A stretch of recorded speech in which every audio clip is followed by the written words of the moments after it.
미션 365.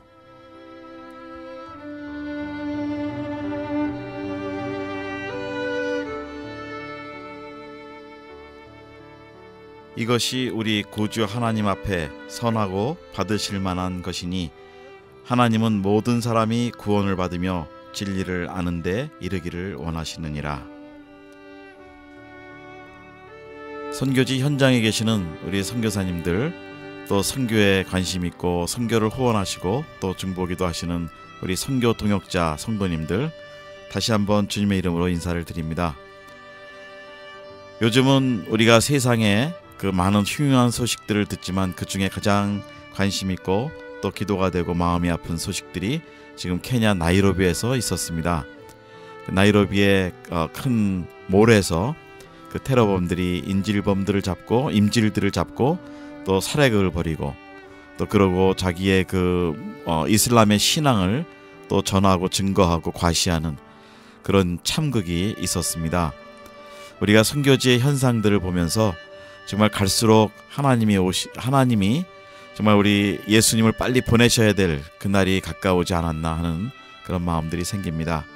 오늘은 우리 두 분 아주 특별한 분들을 우리 스튜디오에 모셨습니다. 우리 안성원 선교사님, 네, 그리고 백운영 선교사님 두 분 모셨습니다. 안녕하세요. 예, 안녕하세요. 네. 자, 우리 안성원 선교사님부터 제가 잠깐 소개 말씀을 드립니다. 우리 한인 25,000명 선교사회가 있는데 이것을 KWMF라고 합니다. 여기에 지금 사무총장님으로 섬기고 계시고 또 인도네시아에서 지난 30년 지금 선교를 하고 계시고요. 전에 GP 국제 대표로 또 우리 GP를 이끌으셨습니다. 자, 우리 또 한 분 백운영 선교사님은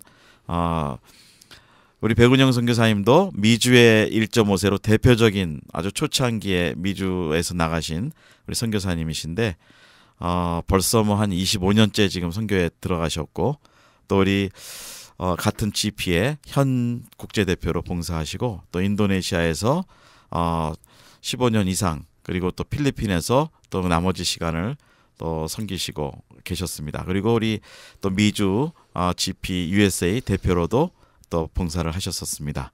자, 오늘 이렇게 만나게 돼서 너무 감사합니다. 반갑습니다. 네, 반갑습니다. 네, 반갑습니다. 혹시 제가 우리 두 분을 소개해드렸는데 우리 안성원 선교사님께서 좀 더 소개해 주실 부분이 있으면 한번 소개를 해주시죠. 네, 저는 84년 2월에 인도네시아로 파송되어 갔는데요. 초창기에는 주로 교회 개척하고 또 그다음에 고등학교를 이제 세워서 이제 그 학생들을 키웠고요. 그다음에 이제 신학교에서 또 교회사를 가르치고 또 이제 정글에는 청년들에게 우리 한국교회 여러 성도님들을 통해서 장학금을 줘서 양성하는 일을 해왔습니다.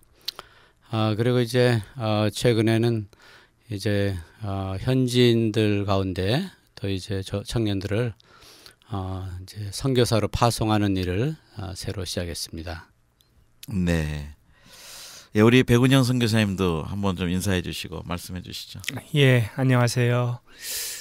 미주에 계시는 여러분들은 또 제가 여러 번 만나 뵌 것 같은데요. 저는 이제 미국을 떠나갔고 말레이시아에 있습니다. 말레이시아에서 요즘 하나님께서 아시아를 통해서 이루어 가시는 일들이 굉장히 많습니다. 그래서 할 말도 참 많지만 그러나 시간 관계상 요약해서 제가 조금 앞으로 좀 나눌 부분들이 있는데요. 말레이시아에 있다 보니까는 하나님께서 그쪽에 얼마나 귀한 선교 운동들을 시작을 하셨는가 하는 것들을 보게 됩니다. 이번에는 제가 플러신학교에 또 강의를 위해서 미국에 잠깐 방문하러 왔는데요. 저는 79년도에 미주에서 제가 73년도 중학교부터 자라면서 79년도에 얼바나 미셔너리 컨퍼런스에서 선교 헌신을 하고 그 다음에 그 89년부터 하나님께서 또 선교사로 사역을 하도록 시작을 하도록 하셨는데요. 근데 거의 대부분의 사역을 뒤돌아보니까는 그 각 나라, 제가 이 필리핀에서도 사역을 했고 인도네시아에도 사역을 했고 미주에 다시 돌아왔다가 지금은 말레이시아에 가서 사역을 하고 있는데 선교 운동을 하는 선교를 일으키는 그러한 그 일에 하나님 투입을 많이 해주셨어요. 그래서 이러한 부분에 대해서 참 여전히 부담을 갖고 있고 또 여전히 하나님께서 주신 비전이 많습니다. 네. 예, 우리 미주 지역에 계신 분들은 아마 많이 우리 백승 교사님 또 아실 겁니다. 그렇지만 지금은 또 이제 그 국제대표로 GP의 국제대표로 말레이시아서 또 새로운 이제 사역을 하시고 또 우리 GP를 이끌고 계시는데요. 자, 우리 이제 오늘 두 분이 너무 공교로운 그 점이 많으신 것 같아요. 그 같은 GP 소속이셨고 또 우리 안성원 선교사님께서 국제대표로 먼저 봉사하셨고 또 현직으로 우리 백운영 선교사님이 봉사하시는데 어떻게 또 선교지도 같은 인도네시아셨고 우리 인도네시아 말씀들을 너무 잘하실 텐데 잘하시는 거로 아는데 인도네시아 말로 인사를 한번 좀 두 분이 주고받으시죠. Bapak boleh bicarakan sedikit dulu. 슬라맛 빠기라고 그게 이제 아침엔 그렇게 하고요. 이제 점심 때 지나면 이제 슬라맛 소레. 네. 또 밤에는 이제 슬라맛 말람 이렇게 예. 이제 인사합니다. 그거를 지금 우리 백운영 선교사님이 설명하시라고 말씀하신 건가요? 아니요, 먼저 하시라고 생각했습니다. 그러셨군요. 네.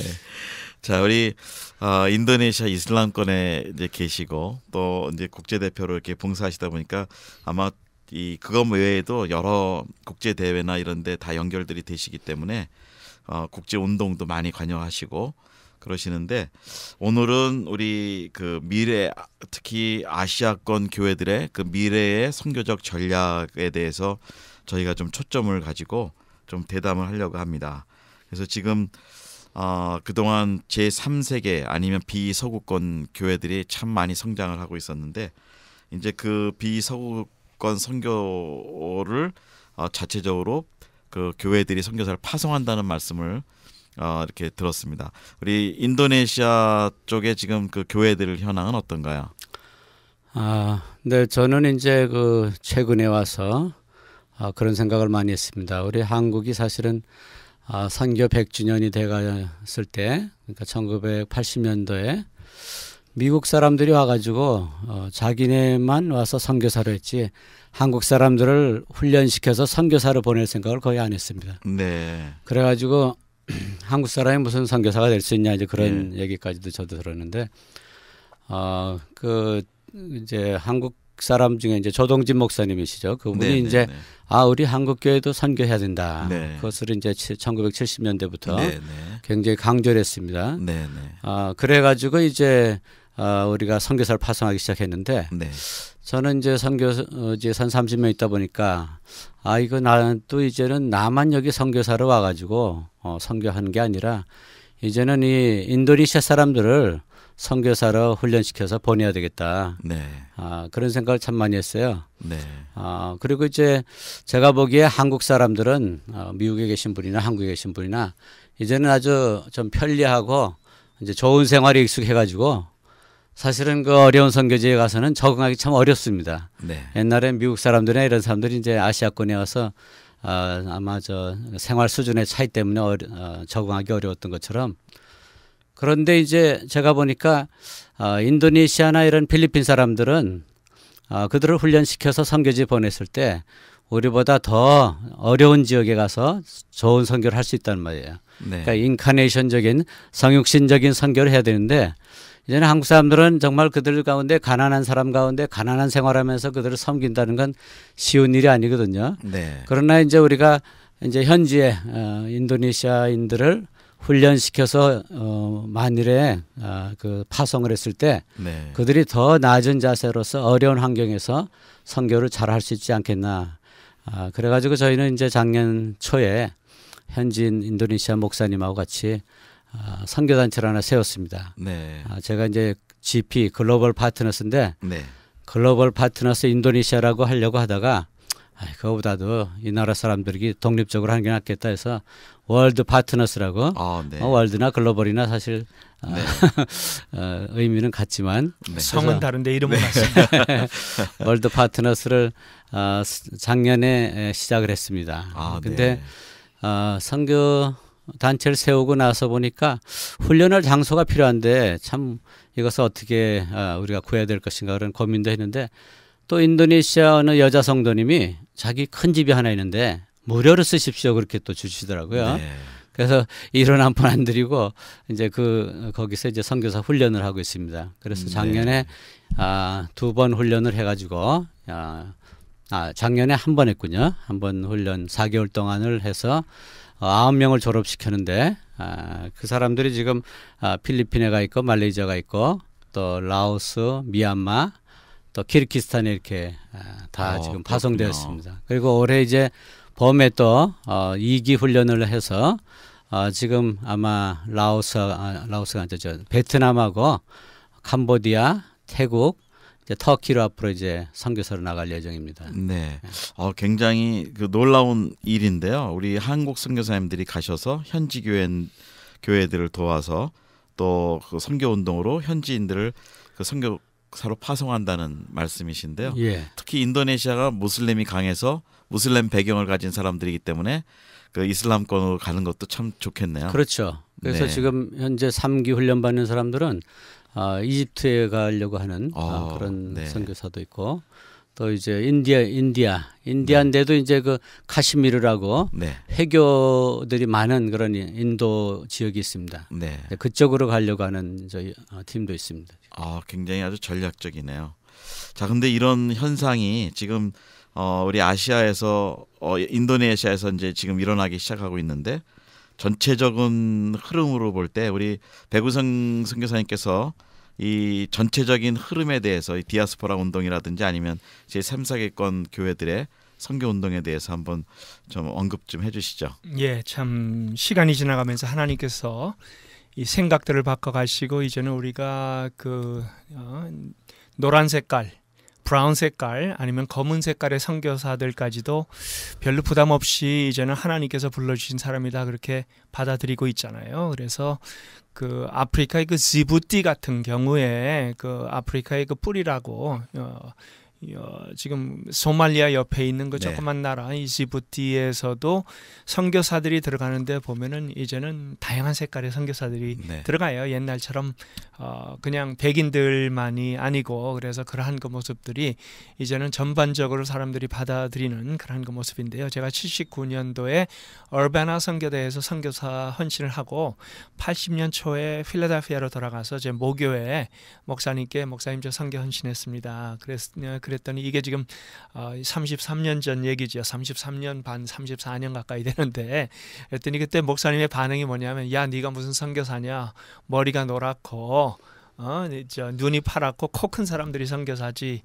근데 벌써 그 모든 우리의 생각들이 다 이제는 바뀌어졌습니다. 그와 같이 세계 전역에 하나님께서 세워나가는 그 선교사님들의 그 모습들도 이제는 천차만별이고 모든 민족을 통해서 다른 모든 민족에게로 나는 그런 그 선교운동이 디아스포라를 통해서도 하나님께서 많이 지금은 일으켜 가고 계세요. 제가 2010년도에 로산 디아스포라 그 준비위원으로 사역을 했고 그 다음에 우리가 그 제3차 로산 대회를 케이프타운에서 가졌을 적에 그걸 위해서 발제도 하고 책자도 만들고 하는 그런 그 기억이 있었는데요. 근데 로산대회가 끝나고 지금 이 디아스포라를 중심적으로 모임을 가졌던 분들이 2015년 4월에 그러니까 지금 한 1년 반 조금 넘게 남았죠.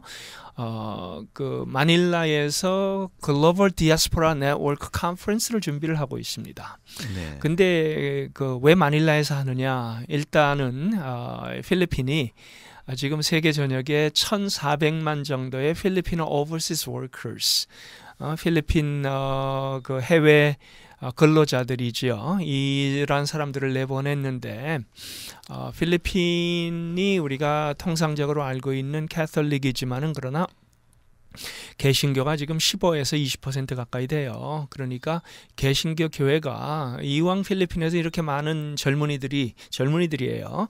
해외로 나가는데 그들 중에 10%만 훈련을 좀 시켜갖고 해외로 내보내면은 엄청나게 많은 선교 자원이 될 것 아닌가. 이 1,400만이면은 사실은 네. 10%만 잡아도 그렇죠. 140만인데. 네.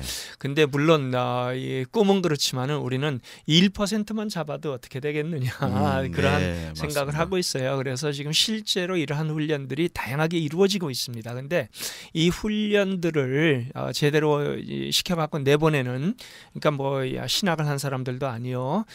그렇지만은 그래도 짧은 기간 내에 선교적인 훈련도 시키고 성경적인 훈련도 시키고 영성 훈련 시키고 그다음에 같이 살아가면서 어떻게 이 삶으로 많은 사람들에게 접촉을 할 수 있는 그러한 그 훈련까지도 시키는 이 훈련을 서구 선교도 아니고 사실 한국 선교에 부탁을 해왔습니다. 그래갖고 그 World Outreach International이라는 그러한 그 영국과 호주를 중심으로 된 그 선교 단체에는 저희에게 특별하게 훈련자를 한 사람 좀 보내주십시오 부탁을 해갖고 저희가 이제 필리핀에서 사역했던 원인규 선교사님을 그쪽에 이제 론을 해갖고 훈련을 시작을 했고요. 근데 세계 전역의 디아스포라들이 우리는 지금 750만, 800만 얘기를 하고 있지만 이 중국계 디아스포라들은 지금 우리보다 10배가 많은 7천만이고요. 네. 그다음에 인도계 디아스포라들은 3천만이고 그다음에 이제 필리핀계도 있고 물론 일본도 한 2천, 3천만 가까이 되는 디아스포라들이 세계 전역으로 있지만 일본은 교회가 워낙 약하기 때문에 그러한 사람들이 선교적인 자원이 되기는 조금 힘들겠지만요. 어쨌든 이렇게 세계 전역으로 퍼져나가는 사람들을 선교 자원화하는 그런 운동들이 지금 일어나고 있습니다. 아, 그렇군요.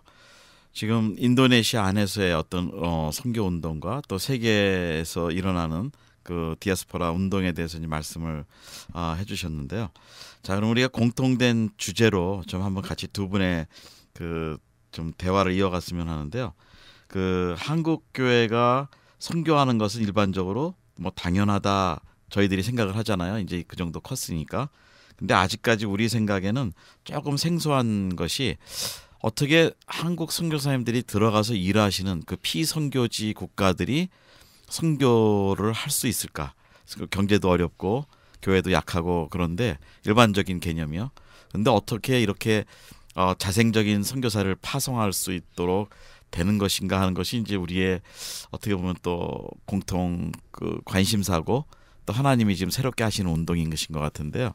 이 부분을 어떻게 생각하시는지 우리 일반적인 생각들을 좀 깨트려 주신다면요. 예, 뭐 사실 우리 한국 교회도 70년대 초, 80년대 초에 선교사를 보낸다는 것에 대해서 굉장히 부정적이었죠. 우리 한국 교회가 지금 빚이 많은데 무슨 선교사가 나가느냐. 제가 84년 나갈 때만 해도 한국이 해외에 한 400억 불 정도의 빚을 가지고 있었어요. 세계에서 한 세 번째로 많은가 두 번째로 많았어요. 네. 그래서 제가 선교비 좀 모금하러 어느 교회 갔더니 어느 집사님이 아유 우리나라가 이렇게 빚이 많은데 무슨 해외에다가 보낼 돈이 어디 있느냐 이제 그런 얘기를 했거든요. 이제 그러다가 올림픽 지나고 나서 그 빚을 다 갚고 네. 그때가 또 선교사들이 한참 많이 나가기 시작할 때였어요. 네. 그러니까 선교를 하려니까 하나님이 빚도 다 갚게 하시고 이제 경제적으로도 많이 부흥시켜 주셨는데 저도 인도네시아에서 이번에 저희가 작년에 선교사 훈련을 시키면서 이 사람들 나갈 때 누가 후원할 사람이 있겠느냐 이런 이제 캐션 마크를 가지고 있었어요. 네. 그래서 나중에 나가게 되면 이거 한국 교회에다가 또 좀 이렇게 후원도 좀 받아서 해야 되지 않겠나 이렇게 생각했는데 지금 한 대여섯 가족 나갔는데 자기네 이제 인도네시아 교회가 서포터 하고 있습니다. 네. 저는 거의 뭐 가끔 이제 50불 정도 이렇게 네. 후원을 해줄 정도고 아주 어려운 선교사만 네.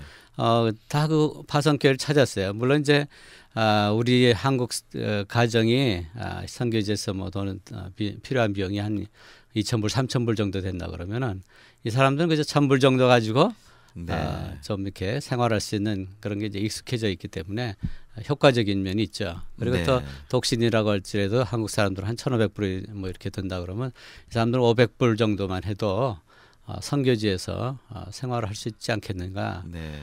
왜냐하면 이제 그 인도네시아에서 익숙하게 한 200불, 100불, 200불에 생활하던 이제 네. 그런 게 있었기 때문에 그래서 사실은 지금까지 나가면서 파송교회를 찾을 수 있겠는가 이렇게 생각했는데 지금 뭐 나가는 산마다 이렇게 파송교회가 생기고 있습니다. 네. 특히 그 중국계 교회들은 뭐 아주 조금 여유 있게도 이렇게 선교사들을 보내기도 하고 네. 또 우리 보르네오 섬에 있는 그 정글 속에 있는 교회들까지도 우리가 두 교회가 한 사람 보내겠습니다 해서 한 교회가 150불씩 해서 두 교회가 네. 300불을 이제 후원하는 데도 있고 뭐 100불씩 후원하는 데도 생기고 네. 그렇게 해서 자기네끼리 현재는 잘 되고 있어요. 근데 일반적으로 피선교지 개념이라는 것이 물론 인도네시아 전체가 기독교인 수로 보면은 뭐 상당히 많은 거로 알고 네. 있는데요. 그러나 아직도 선교사들이 많이 필요한 나라이잖아요. 이슬람이 강하고. 근데 그 나라에서 그 선교사가 나간다는 게 굉장히 참 감사한 일이고 또 놀라운 일이기도 하네요.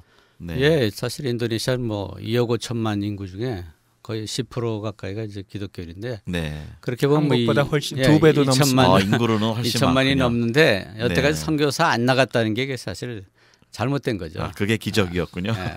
근데 네. 건강한 교회가 되기 위해서는요. 국내 안에서 그 이루어지는 그러한 그 일에 참여하는 것도 중요하지만 그러나 국내에서 교회가 생겨나면은 국내 안에 교회 개척뿐만이 아니라 해외 선교까지도 함께 연결을 해서 이루어지는 거는 저는 이건 우리가 시작한 것이 아니라 하나님께서 주시는 부담이라고 봅니다. 네. 그리고 그것은 자연적으로 하나님께서 생명이 들어있고 성경적인 그런 그 교회가 시작이 되면서 그들을 통해서 역사하시는 귀한 손길의 어떤 그 결과가 아닐까라는 생각이 네. 들어서요. 인도네시아뿐만이 아니라 사실은 이 아시아에서 우리가 들여다보면은 이러한 면들을 너무나 많이 봅니다. 사실 서구 교회가 약점이 이거였어요.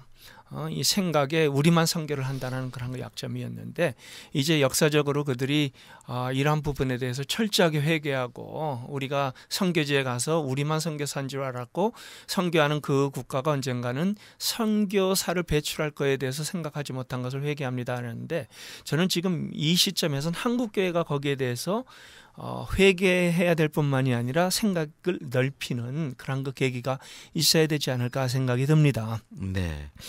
그러면은 지금 말씀하신 대로 뭐 이제 교회가 건강한 교회면 당연히 선교를 하는 구조가 된다. 이제 그런 초기의 말씀을 좀 언급을 해주셨는데, 자 그러면 말레이시아도 사실은 회교국인데요. 굉장히 엄격한 회교국으로 알고 있는데 거기에선 또 어떻게 그 교회들이 선교사를 파송하고 있나요? 예, 지금 말레이시아에 있는 말레이시아 교회가 선교사를 파송을 하고 있습니다. 근데 여러분들이 말레이시아에 대해서 조금 좀 아셔야 돼요. 말레이시아가 2,800만의 인구 중에서 전체 인구의 3분의 2가 되는 한 60% 정도가 사실은 말레이 사람들입니다.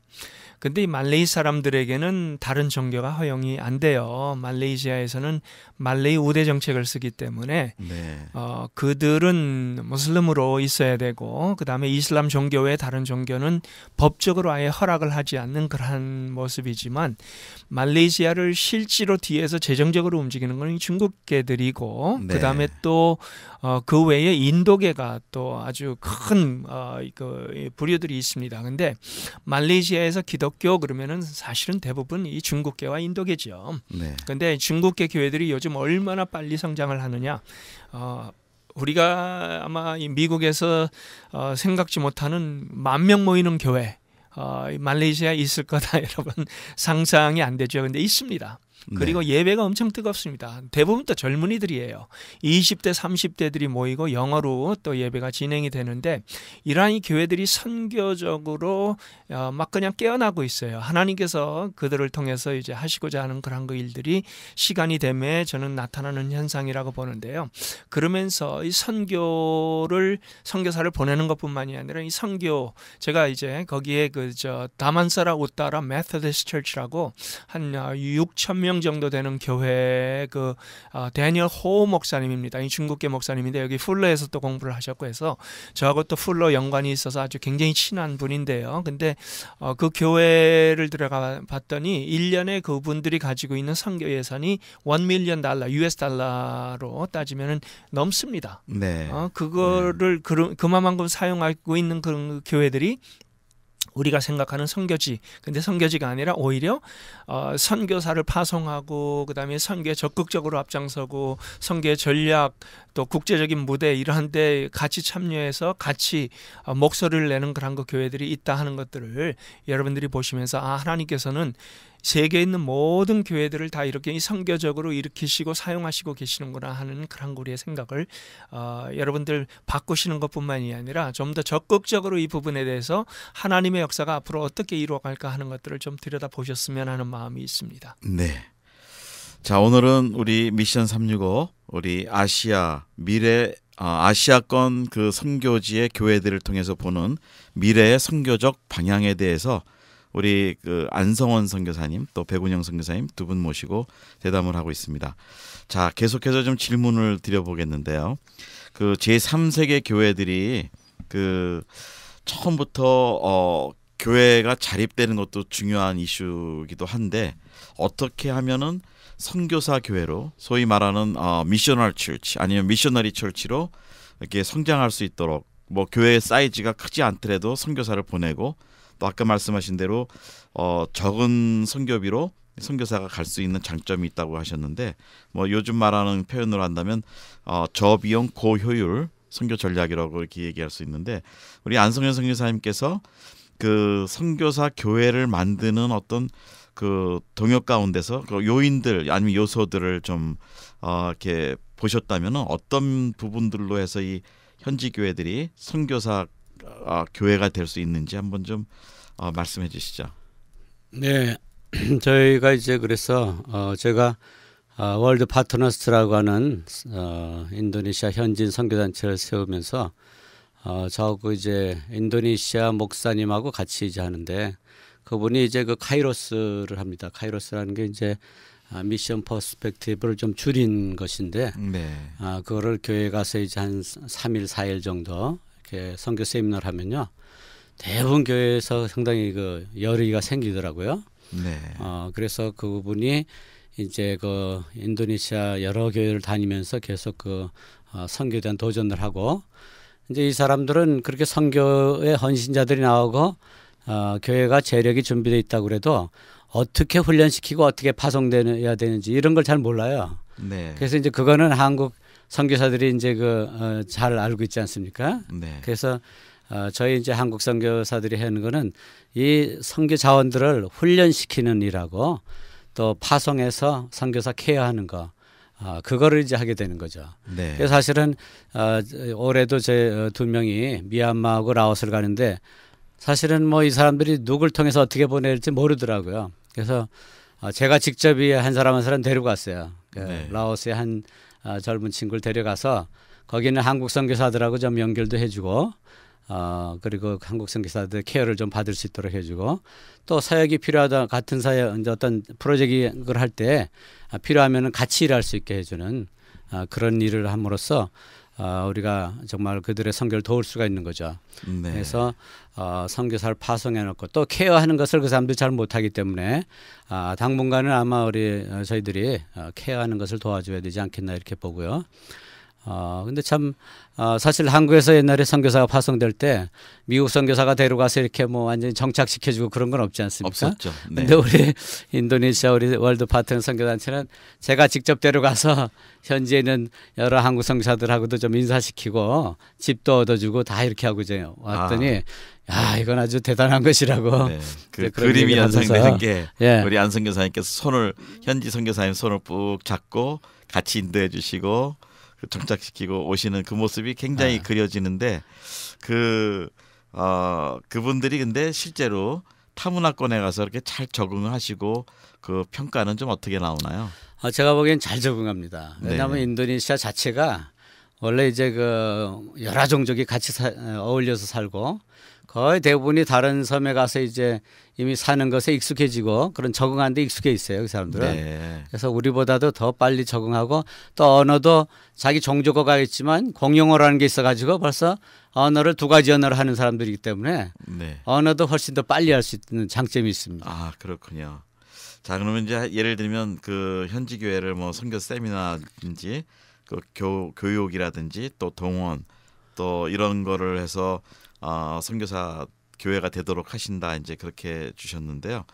이제 인도네시아도 우리 백운영 선교사님한테 한번 여쭤볼 건데 그 우리 인도네시아도 중국계가 많고 말레이시아도 그렇고 또 중국 본토도 그렇고 요즘 뭐 중국 교회가 앞으로 사실은 그 뭐 예루살렘을 향해서 가는 운동도 있었잖아요.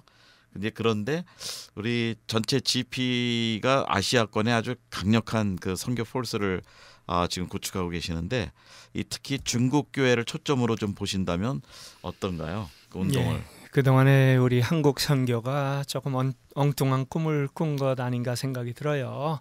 선교의 마지막 주제 한국 뭐 이러한 식으로 얘기했는데 저는 아시아에서 오래 있다 보니까 선교의 마지막 주자는 사실 아직까지도 속단하기는 조금 힘들고요. 근데 하나님께서 이 중국 교회를 선교로 엄청나게 일으키고 계심을 제가 확인을 했습니다. 그리고 그 숫자가 나올 적에는 우리 한국과는 비교가 되지 않을 정도로까지 엄청난 숫자가 지금 나올 텐데요. 중국 교회가 최근에 중국의 가정교회들이죠. 이 최근에 많이 변하고 있어요. 우리가 가정교회 그러면은 옛날에 시골에 참 영성과 그 뜨거움 물론 여전히 중국 교회는 또 그러한 것들이 갖추고 있지만 그리고 뭐 아주 하나님 앞에서 그 간절한 예배드리는 이러한 모습들을 연상을 합니다만은 최근에 중국의 도시형 가정교회들을 가서 보면은 부부들이 함께 앉아서 예배드리는 모습이라든지 앞에 찬양팀이 또 있는 모습들 중국 교회가 그런 식으로 변해가는데요. 근데 중국 교회가 그 동안에는 중국 안에서 교회 개척들을 아주 많이 했지요. 그리고 이러한 것들은 또 그냥 자발적으로 일어나는 그런 거 하나의 그 개척 운동들이 중국 전체를 참 교회 성장도 많이 일어났고 근데 도시형 가정교회들이 그 젊은이들을 해외로 내보내기 시작했습니다. 그래서 운남성 밑에 이제 국경이 베트남과 라오스와 또 미얀마 국경을 하고 있어요. 그래서 그쪽으로도 젊은이들이 드나들면서 선교를 많이 하고 있고, 그 다음에 신장, 그 우르무치 저쪽으로 이제 우리가 알고 있는 키르기스탄, 카자흐스탄, 우즈베키스탄, 타지키스탄 이러한 국가들에게도 이 중국의 이 선교사들이 많이 또 국경을 넘나들면서 이 사역들을 하고 있는데, 최근에 이제 중국 가정교회가 가정교회는 어떤 교단이 없이 협의체들이 많습니다. 네. 근데 그 상해하고 이제 항저우 쪽에 있는 그 가정교회 지도자들이 저희에게 특별하게 요청을 해갖고 좀 만나자 그래서 몇 년 전부터 만남을 시도를 했다가 시도가 아니고 만났다가 이제 최근에 저희가 MOU 체결을 했습니다. 네. 중국 교회가 선교를 하는 데 있어서 한국 교회에게 부탁을 하는 부분이 조금 아까 우리 안성환 선교사님 인도네시아 교회가 이 선교에서 도움을 받아야 되는 그런 거 바로 그 부분이에요. 네. 선교사들이 나갔는데 정착을 못하고 다시 돌아오는 비율이 점점 높아지니까 중국 교회 지도자들이 이 해외 선교는 국내 교회 개척 사역하고는 달리 철저하게 훈련이 필요하구나 하는 것들을 깨닫기 시작했고요. 그 다음에 나가서는 관리도 필요하고 케어도 필요하고 사역 방향 같은 것, 그리고 누군가가 가장 중요한 거는 사역의 플랫폼이 되어줘야 되는데 누군가 이제 사역을 가지고 있는 사람과 연관을 해갖고 배우는 그 과정이 필요한데 그런 것 없이 나가다 보니까는 실패도 경험을 한 거예요. 그래서 우리 안성은 선교사님이 인도네시아 선교사 데리고 가서 저희 GP 선교사님과 연관을 해갖고 이제 어느 일정 기간 동안 사역을 배우게 하는 그 과정 이런 것들을 이 중국 선교가 이제는 필요로 해서 우리에게 요구를 한 거죠. 네. 그래서 만나서 이제 MOU 체결하기 전까지 제가 물었어요, 그분들에게. 매년 뭐 200명, 300명씩 젊은 선교사 후보생들이 나오는데 근데 왜 우리냐? 서구 선교가 사실은 아직까지는 한국 선교보다 앞서고 있습니다. 그래서 네. 그분들에게 물었어요. 왜 한국 선교입니까? 서구 선교를 당신들은 그러니까 제가 반신반의한 거죠. 당신들은 서구 선교를 더 좋은 모델이라고 생각하지 않습니까? 그랬더니 그분들의 대답이 그거예요. 그렇지 않습니다. 서구 선교는 생긴 것도 아시아에서 생겨난 것이 아니라 유럽에서 생겨났거나 북미에서 생겨났고 그다음에 역사도 50년, 100년 되는 그런 거 선교인데 우리가 그분들을 통해서 배울 거는 물론 아직도 있기는 하지만 그러나 우리에게 있어서 좋은 벤치마킹의 모델은 아닙니다라는 거예요. 그리고 더 좋은 벤치마킹 모델은 같은 아시아 소일에서 시작된 한국 선교입니다. 그리고 30년 정도 된 당신들의 역사 속에서 보니까 여전히 그 영성이 있고 여전히 그 참 뜨거운 기도가 있고 여전히 하나님께서 역사하시는 그러한 그 아름다운 모습들이 서구 선교보다 훨씬 더 두드러지게 나타나기 때문에 당신들을 통해서 우리가 배우기를 원합니다. 그리고 서구 선교는 너무 또 조직이 크고 그 조직에 들어가는 재정이 너무 많기 때문에 네. 그래서 비효율적이라는 거죠. 네. 그러면서 그 다음 덧붙이는 예의가 있어요. 한국 선교가 지난 30년 동안의 시행착오들을 우리가 많이 알고 있습니다. 그런데 이 시행착오도 우리가 배우기를 원합니다. 왜냐? 중국 선교가 한국 선교사처럼 이제 뭐 2만 명, 3만 명 내면서 우리도 그러한 실수 안 한다는 보장이 없습니다.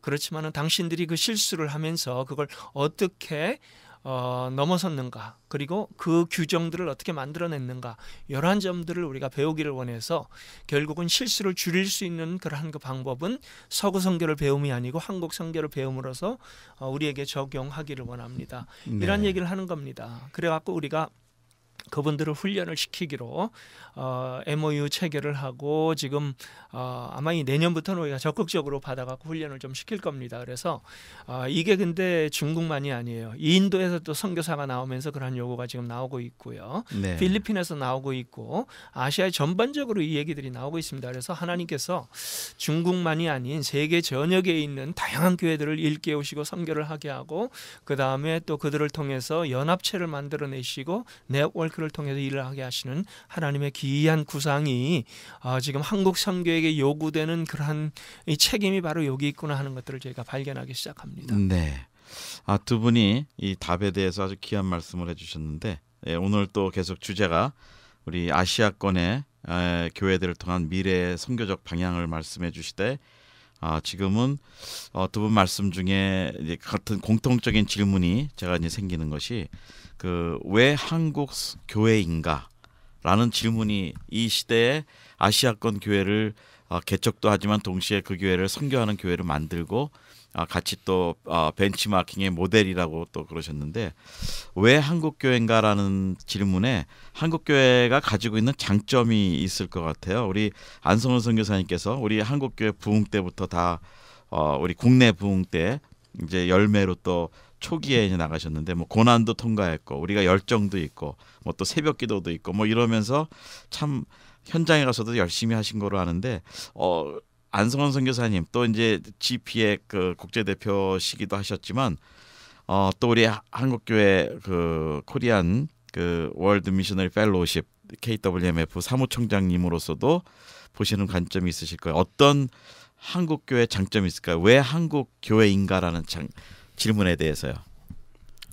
글쎄 뭐 한국교회가 사실은 아무래도 서구보다는 초창기 선교 시작할 때도 경제적으로 좀 훨씬 더 지금의 아시아 나라들하고도 가까웠고 또 어려운 가운데 나갔다는 이런 경험을 가지고 있다는 거죠. 네. 그게 또 한 가지고 또 한국 선교사들이 사실은 상당히 그 성육신적인 선교를 많이 했어요. 네. 요즘은 좀 이제 많이 달라졌지만 초창기에 저희 나갈 때만 해도 저희는 그 보르네오 섬 아주 전기도 없고 불 없는 이런 곳에서부터 선교를 시작한 그런 경험도 있고 저희가 나갈 때 이제 두 가정이 나갔는데 두 가정 다 대도시에서는 가지 말라. 네. 시골에서부터 시작하라. 이런 식으로 해서 그 어려운데 적응하는 그런 것을 저희들이 경험을 가지고 있거든요. 네.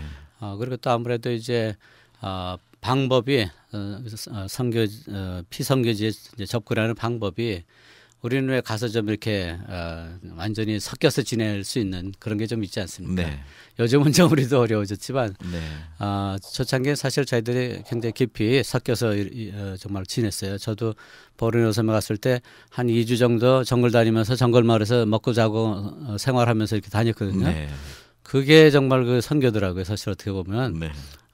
그래서 이제 그런 어떤 근데 이제 서구 선교사들은 보면은 좀 그거에 좀 약해요. 네. 그래서 어디 갈 때도 먹을 거 가지고 다니고 물도 따로 준비해 가지고 가서 그 사람들하고 같이 먹으려고도 안 하고 네. 좀 그런 게 있거든요.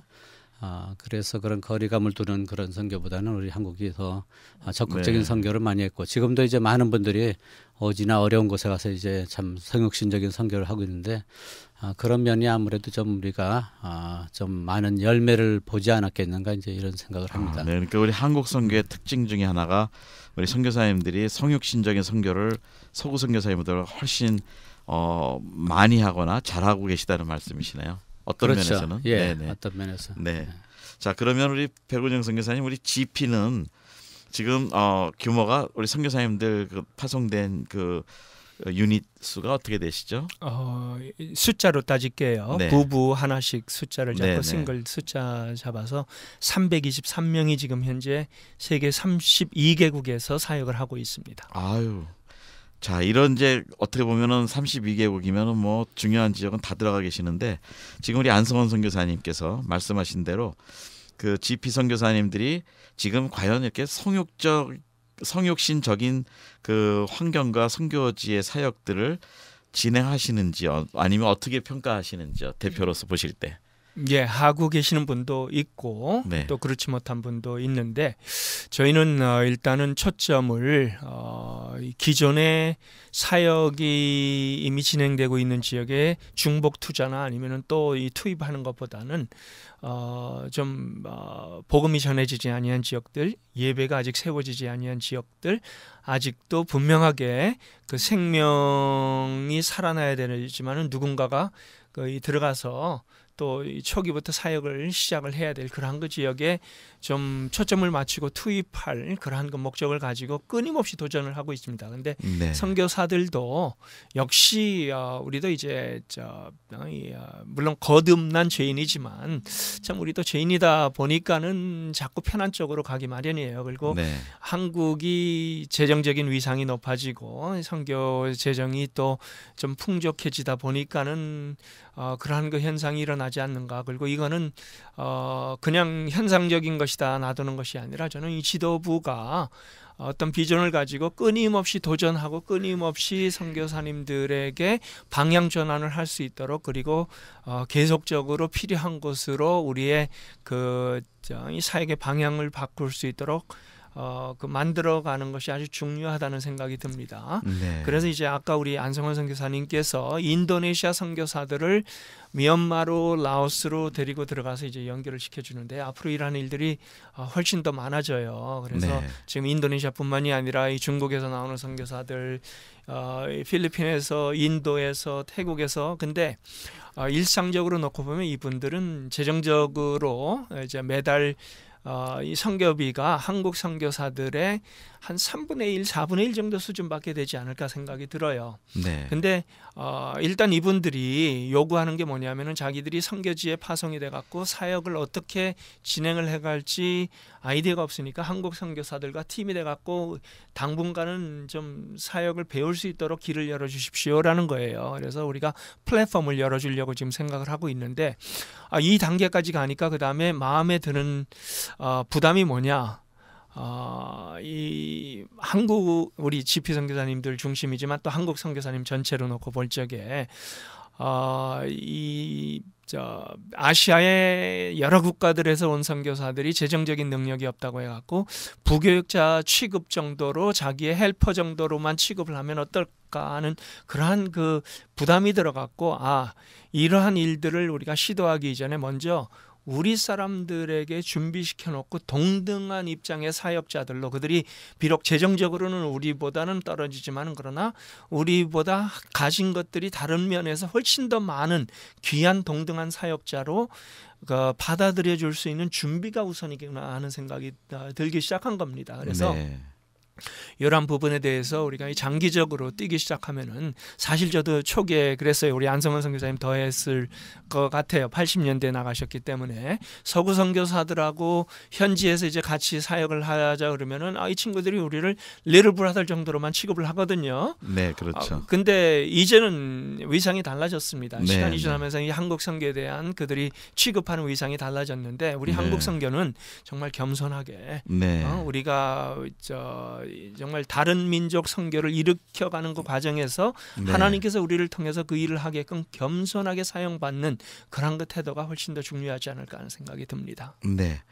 그 뭐 한국 선교 초기에 이렇게 비교해 본다면 서양 선교사님들이 그 들어와서 그 안정되게 생활은 그래도 하셨잖아요. 예, 우리 저 한국 사람들 조사라고 그래서 예, 이렇게 전도사들처럼 쓰기도 하고 그랬는데 지금 말씀 들어보니까 제가 그냥 아는 범위 내에서는 예를 들면 미국의 남침예 같은 데는 1인당 그 선교비 지원이 월 5,000불이라고 그래요. 기본이. 예, 그리고 또 이제 부부일 때는 부부로 해서 뭐 10,000불 이렇게 제가 이제 최근에 직접 그 관계자한테 좀 들었는데요. 그렇다 보면은 우리 제3세계 선교사님들은 뭐 거기에 5분의 1, 10분의 1 갖고 충분히 사역을 하신다는 거잖아요. 예, 이제 그런 장점이 있는데 자 이제 뭐 시간은 많이 안 남았는데 그 혹시 이제 마지막 질문 정도가 될 것 같아요. 우리 한국 교회가 이 전략들 앞으로 일어나는 제3세계권에 있는 교회들을 정말 선교사를 파송할 수 있는 교회로 도와줄 수 있다면 섬길 수 있다면 어떻게 좀 우리의 관점을 바꿔서 목회하시는 분들이나 우리 성도님들이 어떻게 했으면 좋을까 하는 것을 또 우리 안성현 선교사님께서 말씀을 좀 해주시죠. 예, 앞으로 우리 한국 교회가 이런 가능성을 보면서 사실 아직도 그들 스스로 모든 것 하기에는 참 부족한 점이 많습니다.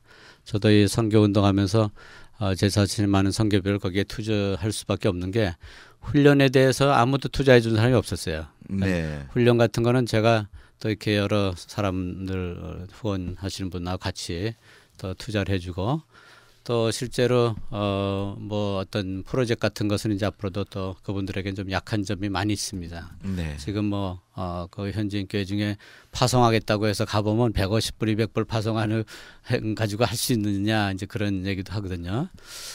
그래서 아마 그들의 부족한 부분들에 대해서 우리가 좀 더 부담을 해주고 네. 또 그들도 우리 선교사들하고 같이 일하든지 또 아니든지 또 우리 한국교회 그 기도의 힘이 그들에게 또 쏟아부어지면 혹시 더 좋은 열매가 되지 않을까. 네.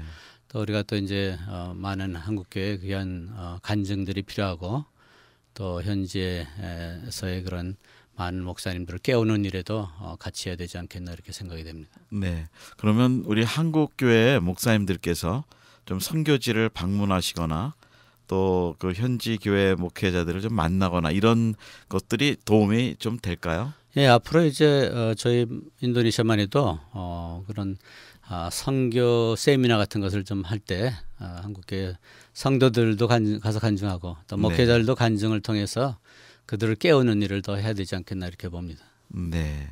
그러면 지금 미국 미주 지역에 있는 그 한인 교회들이 우선은 또 상당히 그래도 달러 파워가 좀 있는데요. 아무래도 그 이런 운동에 좀 많이 동참을 했으면 좋겠는데요. 그렇죠. 예, 우리 미주 지역에서 이 방송을 듣고 계시는 분들한테도 좀 한 말씀 해주시죠. 예, 뭐 같은 얘기지만 예, 우리가 우리만 선교한다 이런 생각하지 말고 이제는 그들도 역시 하나님의 자녀들로서 선교하게 해주는 것까지가 우리 일이 아닌가. 네. 한 알의 밀이 땅에 떨어져 30배, 60배, 100배 열매를 맺는다고 했는데 전 그렇게 봐요. 우리 한국 선교사들이 가는 곳마다 그곳에서도 30명, 60명, 100명의 선교사가 나오면 그게 진정한 그 열매가 되지 않겠는가. 또 그래서 그들을 위해서 우리가 또 그들이 아직도 좀 스스로 서기에 부족한 부분들에 대해서는 우리가 좀 후원도 좀 해주고 그다음에 또 기도로서 같이 격려하고 또 현지에 있는 목회자들을 깨우는 일에도 우리 미주에 있는 목사님들이나 또 성도님들이 가서 간증도 하고 여러분도 같이 선교하십시다 이런 도전을 해주는 것이 좀 필요하지 않겠나 이렇게 생각합니다. 네.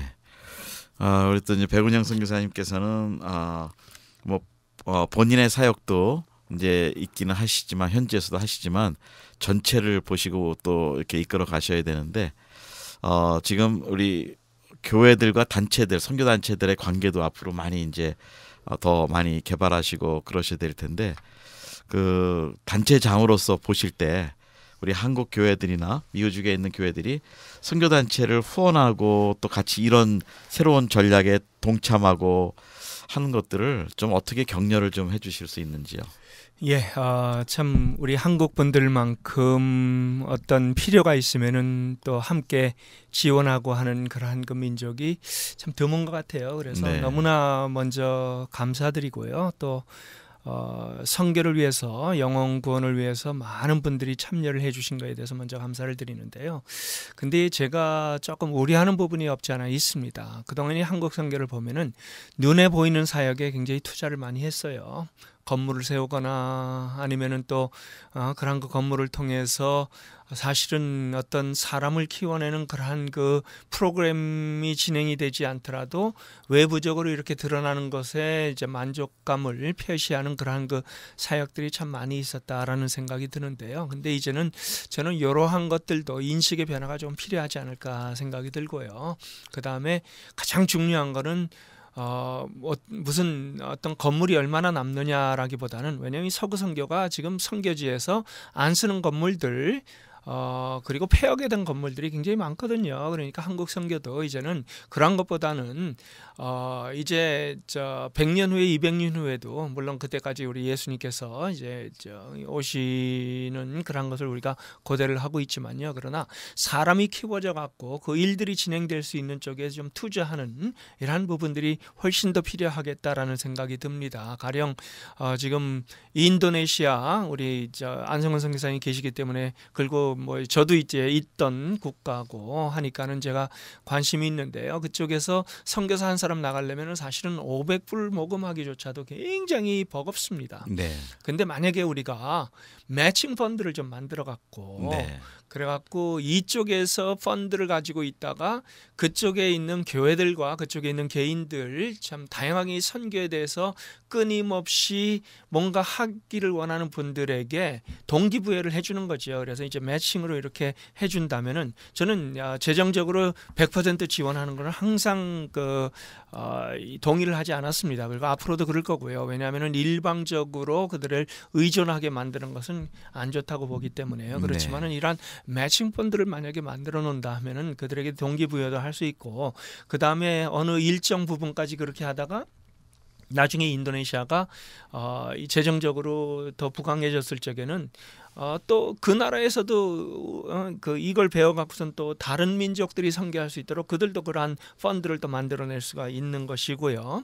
그 다음에 또 제가 보기에는 아주 이 필요한 부분은 지금 현재로서는요. 한국 선교를 배우기를 원해요. 그래서 저희가 포럼 같은 것들을 이제는 영어로 진행을 하는 아시아의 포럼들이 여러 개가 생겼습니다. 그리고 거기에 앞장서서 워낙 우리는 옛날부터 이제 이 조동진 목사님의 영향을 받아서인지 참 그러한 일들에 또 많이 지금 하고 있는데요.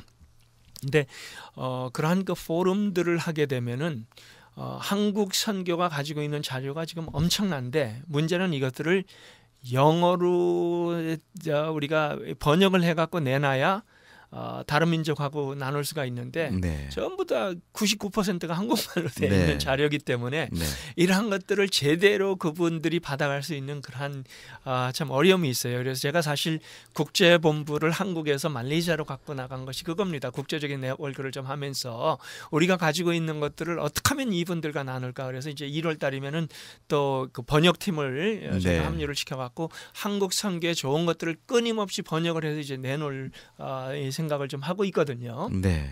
그래서 10년 후면은 사실 그게 필요 없을 수도 있어요. 근데 지금은 필요해요. 네. 지금은 배우겠다고 이제 뭐 중국에서 우리에게 찾아오고 인도네시아에서 찾아오고 인도 뭐 태국 필리핀 다 찾아옵니다. 근데 10년 후면 그들이 우리보다 더 뛰어날 수도 있습니다. 네. 그러니까 지금 현재 사용함 받을 적에 겸손하게 이런 것들을 좀 사용함 받을 수 있도록, 그리고 저는 선교 지원하시는 분들이 어떤 건물 지원보다는 이제는 사람을 키워내는 그러한 쪽에 조금 더 투자를 해주시고, 그것이 눈에 보이지 않더라도 그러나 그것은 다음 세대, 그 다음 세대를 이어갈 수 있는 아주 아름다운 투자일 거다, 그렇게 믿습니다. 네. 자, 이게 뭐 말씀들이 아주 뭐 너무 귀한 말씀들을 좀 나누시는데, 사실 저희들의 반성이 초기에는 다 교회 보이는 건물들 건축하고 이거에 메인을 두고 있다가 이제는 사람을 키워야 되고 현지인들을 선교사로 파송하는 그런 단계로 왔고, 또 이제 그것들이 지금 저희들의 또 하나의 이제 도전과 숙제가 되는 것 같습니다. 자, 이제 우리 안선 선교사님께서 우리 또 선교사님들에게 이 방송을 듣고 계시고 또 이런 일에 관심이 있으신 분들이 또 있으실 건데, 좀 격려의 말씀, 선교사님들에게 앞으로 이 방향 운동에 대해서 또 이 선교 방향에 대해서 좀 격려의 말씀을 좀 한번 마무리해 주시죠. 그리고 이제 백운영 선교사님도 말씀해 주시고요. 예, 우리 선교사님들도 사실은 제자 훈련을 해야죠. 우리가 선교사로 갔는데 거기서 또 선교사를 만드는 운동이 상당히 중요한 것입니다.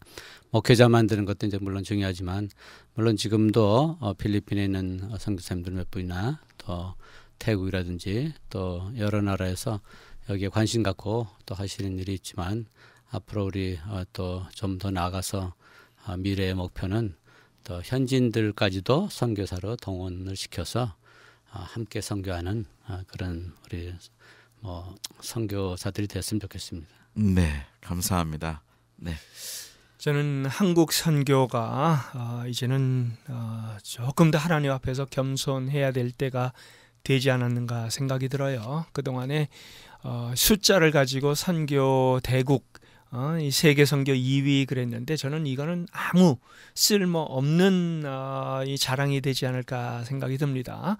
중국이 앞으로 하나님께서 이 선교를 일으키기 시작하면은, 그리고 그들이 가지고 있는 잠재력과 또 순수함, 그 참 신앙의 그 순수함과 열정, 이런 것 오히려 우리를 상회합니다. 근데 앞으로 그들을 하나님께서 이 선교로 일으키기 시작하면은 저는 우리가 상상도 비교도 할 수 없는 선교 대국이 되리라, 그렇게 봅니다. 그런데 지금 현재는 중국이 우리에게 배우겠다고 오고 있거든요. 네. 근데 앞으로 우리가 그들에게 배워야 될 때가 옵니다. 그러므로 지금 사용함 받는 이 과정에서 저희는 더 겸손하게 그들에게 우리의 것을 그러나 우리가 앞서간다는 생각보다는 정말 사용함 받는다는 생각으로 이렇게 내어주는 그 과정이 필요하다는 생각이 들어요. 그리고 나중에 하나님께서 잘했다, 착하고 충성된 종아, 그 얘기를 듣는 이 자체가 중요한 것이지, 우리가 뭐 선교 1등국이다, 뭐